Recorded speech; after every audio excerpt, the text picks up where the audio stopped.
Acá estamos iniciando una sección dentro del canal que se llama Editoriales Puta Parió. ¿Cuál es el sentido que tiene grabarme, ¿no? Tratando de generar algún tipo de pensamiento? El objetivo que tiene es intentar intercambiar con cada uno de ustedes que estén allí escuchando, viendo en algún momento del día, algún tipo de pensamiento que esté vinculado a la realidad, pero que al mismo tiempo nos permita no pensar solamente en el aspecto actual. ¿Qué quiero decir con esto?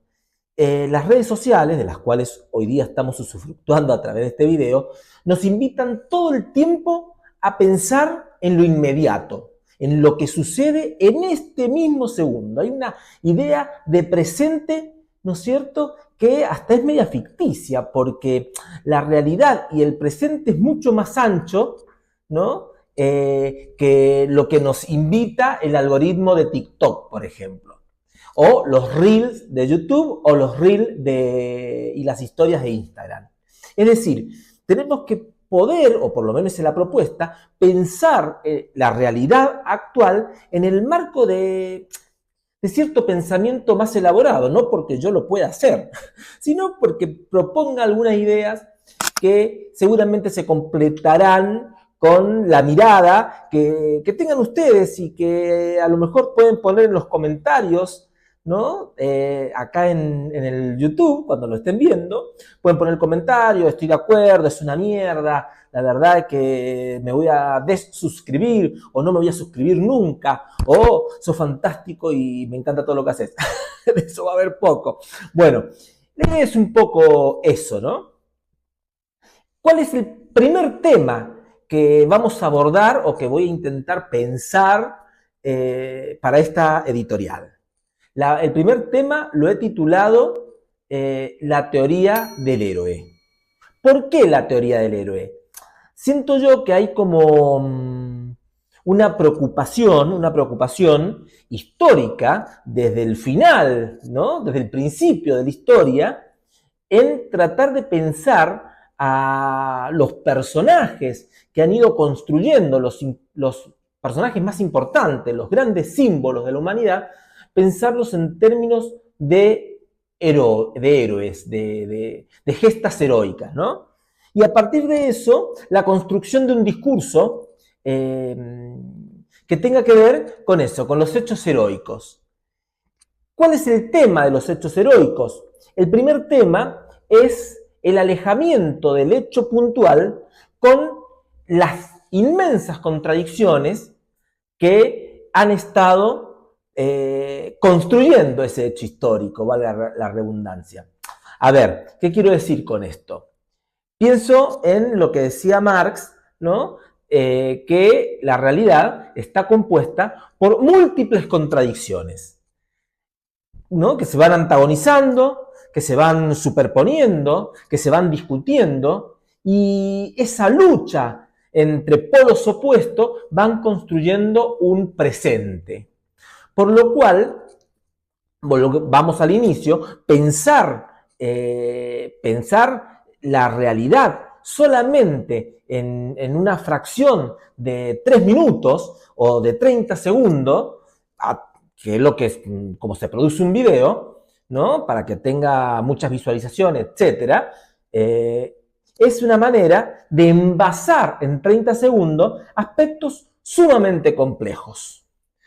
Es casi una invitación a la vagancia, y no la vagancia desde un plano moral, no la vagancia es decir, está malo el ocio, que yo soy un militante del ocio, tendríamos que tener más tiempo para disfrutar de las cosas que vamos construyendo en la diaria, ¿no? No en ese sentido, sino militante de la vagancia, militante del ocio, en contra de ese discurso de la vagancia que es resolver todo en 5 minutos. Si no lo resolves en 5 minutos, ya está, soltá, ¿no? Hay que soltar, hay que liberar, ¿no? Vamos a otra cosa mariposa. La verdad es que cuando uno suelta a los 5 minutos cualquier cosa que suelta, no la resuelve. Por lo tanto, va generando toda una instancia interna de ansiedad, de cuestiones que quedan inconclusas, ¿no? Y eso va revolucionando el interior de los seres humanos. Uno podría pensar también que es un síntoma de esta época. Los grandes trastornos de la conducta a partir de la ansiedad, ¿no? de este mecanismo de defensa que se van activando para justamente tratar de que la cabeza, de que el cerebro, de que las emociones, de que el cuerpo no sucumba frente a la imposibilidad de resolver los conflictos que uno tiene. En este sentido, se ha construido históricamente una teoría, que es la teoría del héroe. Esta teoría del héroe, ¿qué dice Aristóteles? Aristóteles dice, el héroe, cuando lo analiza a partir de la escritura de la poética, analiza la tragedia, construye el significado de tragedia, ¿no? El concepto de tragedia, dice, el héroe es aquel sujeto que surge de lo ordinario y que se va transformando en alguien extraordinario capaz de poder enfrentar el destino adverso en el cual está casi signado a sucumbir, a morir, a ser destruido.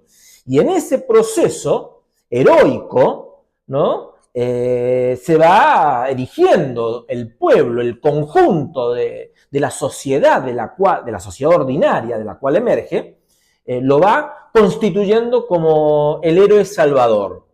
Aquella única persona capaz de representar los intereses populares y de transformar la sociedad en función de esos intereses, pero los poderes fácticos, diríamos hoy día, ¿no? Los poderes fácticos son más fuertes, el héroe sabe que son más fuertes, sabe que va a perder, pero justamente por su condición de héroe, por ese procedimiento heroico que va haciendo, igual enfrenta y deja a la luz, ¿no? la maldad, o deja a la luz los defectos de esos poderes fácticos que representan intereses que no tienen nada que ver con el pueblo. Pienso en Sófocles, pienso en Antígona, pienso en Romeo y Julieta, pienso en Shakespeare, las grandes tragedias, ¿no? Y esa teoría del héroe tiene gran anclaje en la construcción de la subjetividad. ¿Por qué? Porque podemos analizar la historia argentina, ¿no? Y pensaría yo, desde el punto de vista de la historia argentina, cómo se ha construido alrededor de los próceres, cómo se han construido las significaciones de esos hechos históricos que han protagonizado esos próceres y que, si bien han sido personas centrales en su función social de enfrentar los statu quo, al mismo tiempo, de los statu quo de la época, al mismo tiempo, ese lugar que se le ha dado al prócer ha servido para desdibujar el contexto en el cual ese prócer, ¿no?, ha tenido el acto heroico.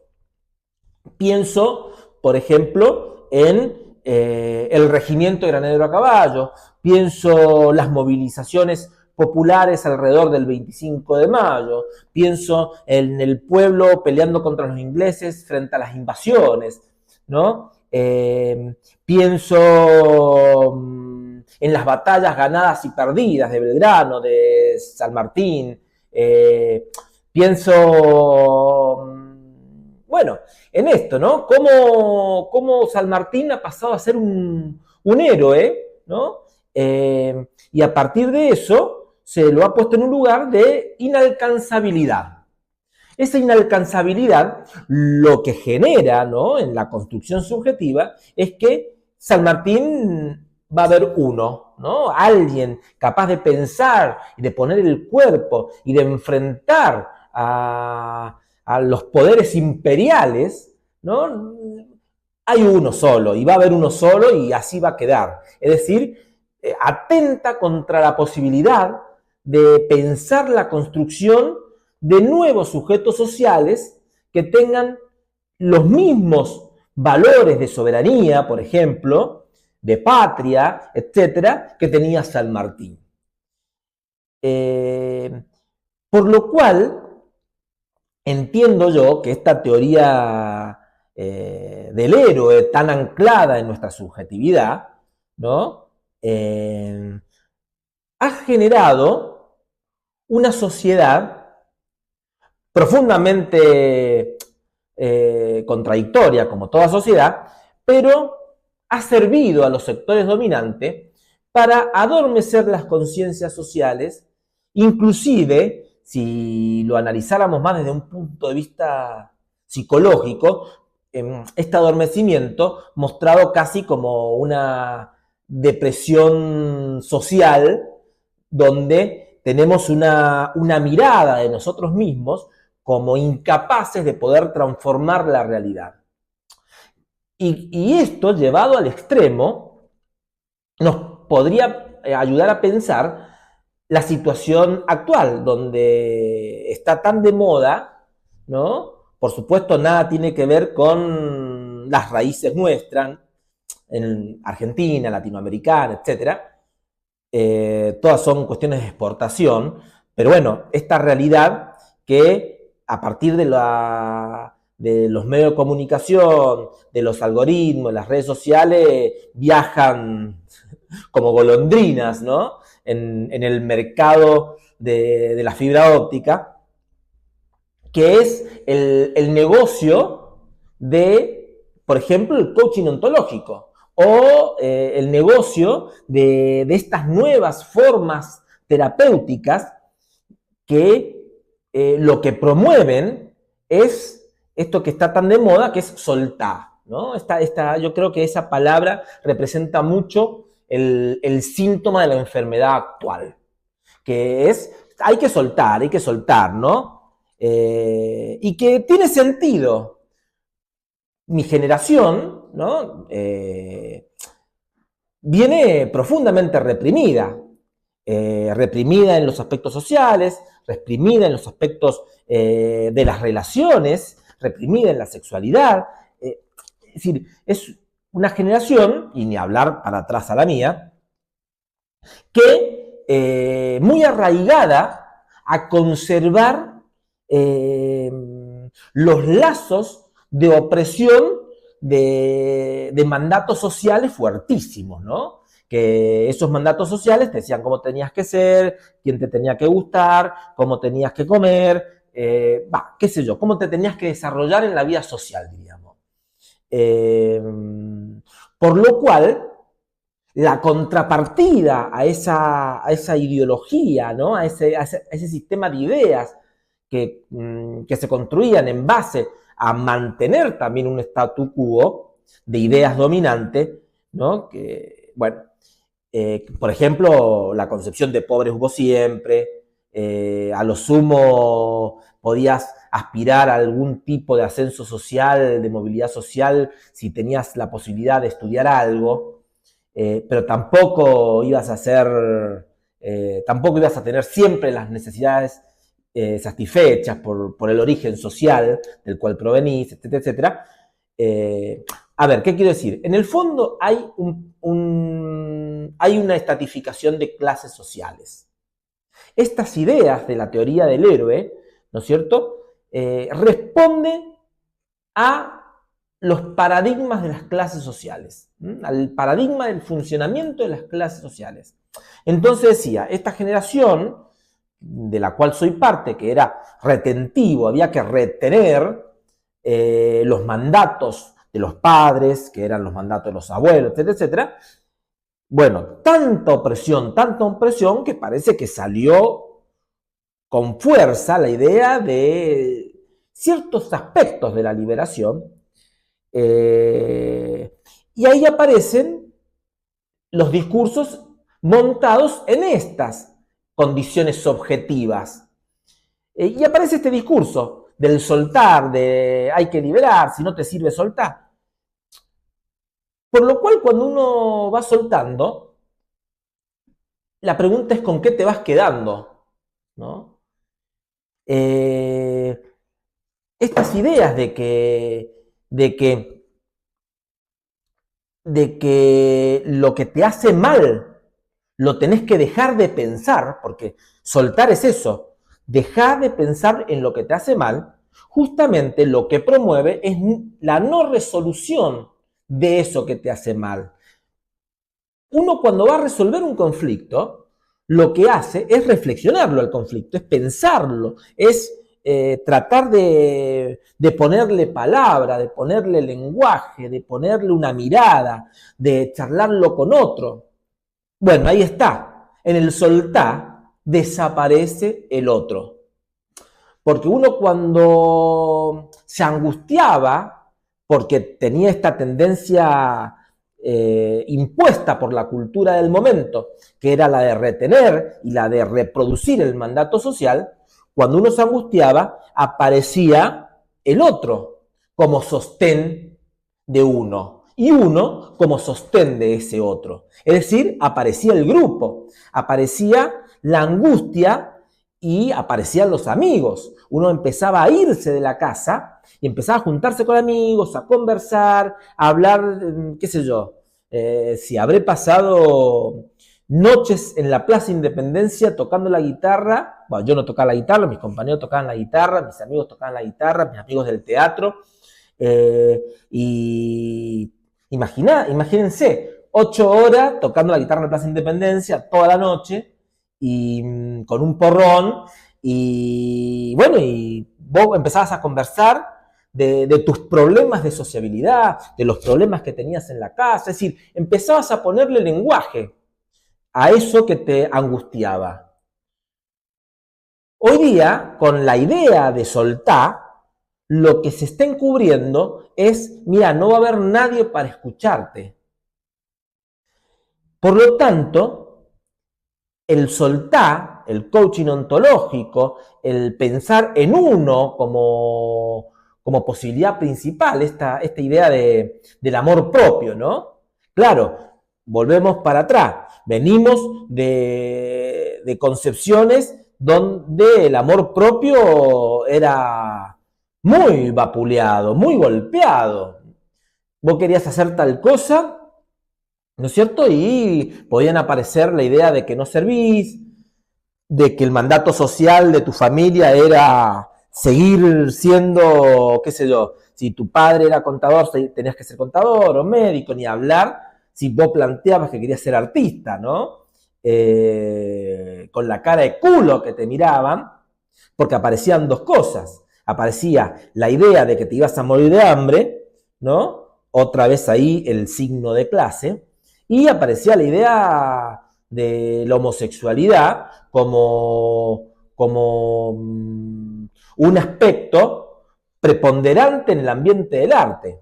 También uno podría pensar, en ese sentido, que había en el arte que a vos te permitía vivir o por lo menos pensar tu sexualidad de otra manera. Es decir, en vez de como un aspecto negativo, uno podría pensar que el arte te permite cierta reflexión interna y junto con otros, donde se genere el ambiente propicio para poder tener una expresión más libre de lo que vos sos como persona.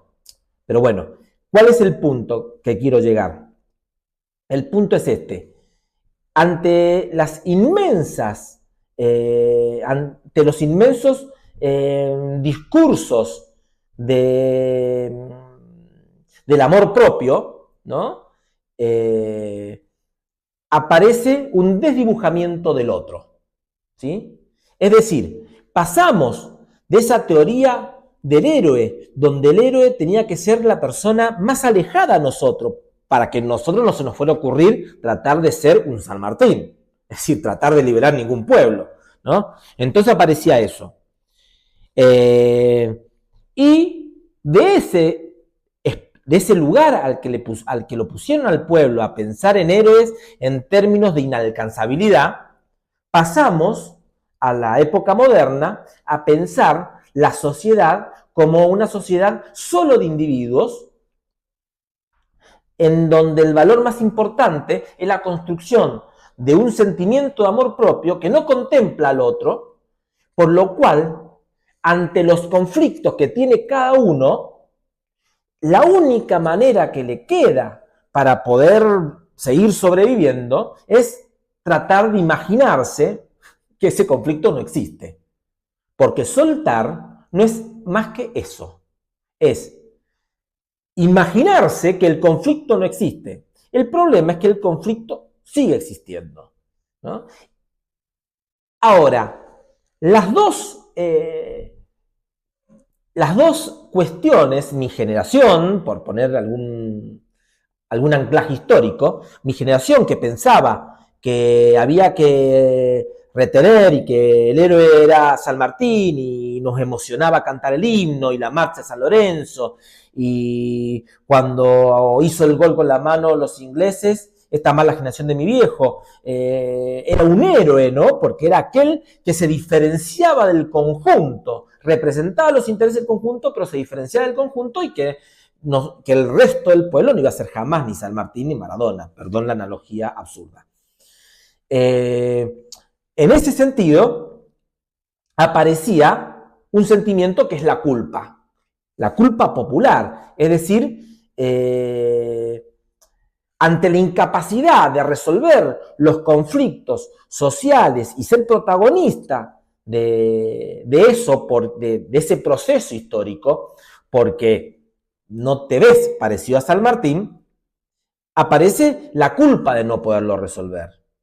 Es decir, los sectores populares que no pueden darles de comer a sus hijos, ¿no? Que no podían mandarlos a la escuela, que no podían, bueno, efectivamente aparece la culpa de no poder ser protagonista en la solución de esos conflictos.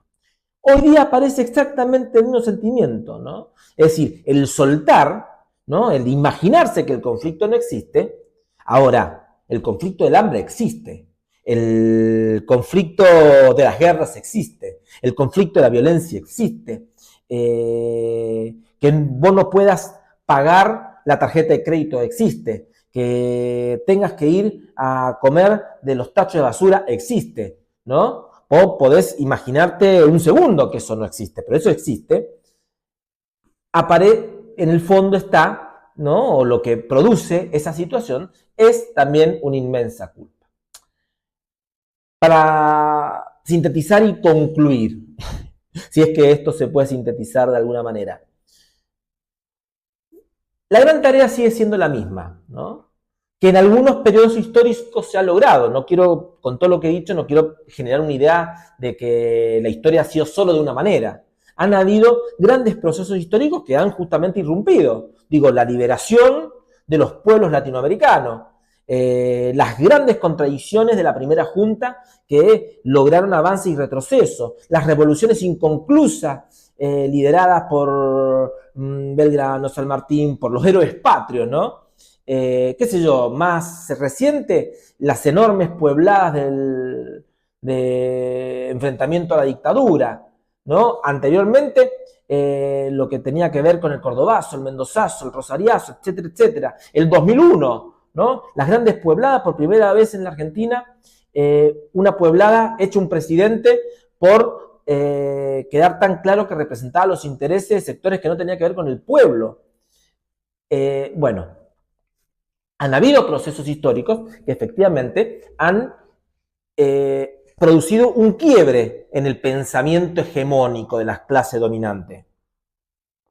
Ahora, yo creo que es algo que tenemos que seguir pensando en esto de no construir héroes tan desvinculados de nuestra realidad social, porque la invitación sería al revés. La invitación sería cómo construimos sujetos capaces de ser protagonistas de la historia. Y en eso, no pensar en soltar ni retener, ¿no? O sea, reproducir, sino pensar qué es lo que hay que retener como parte de esa cultura antropológica y social que nos permite la construcción de una identidad que no es fija, que no está construida de una vez para siempre, sino que está en permanente transformación y cambio. Es una identidad que se va construyendo con el tiempo. Entonces, ¿qué pertenece a esa cultura identitaria, histórica que se ha ido construyendo? ¿Y qué cosas es necesario darle un lugar secundario para poder avanzar en los grandes desafíos actuales? En ese sentido, creo que me gusta pensar el espejo al revés. Me gusta pensar que no existe un héroe, sino que si damos vuelta al espejo, los héroes, las heroínas, podemos ser todos.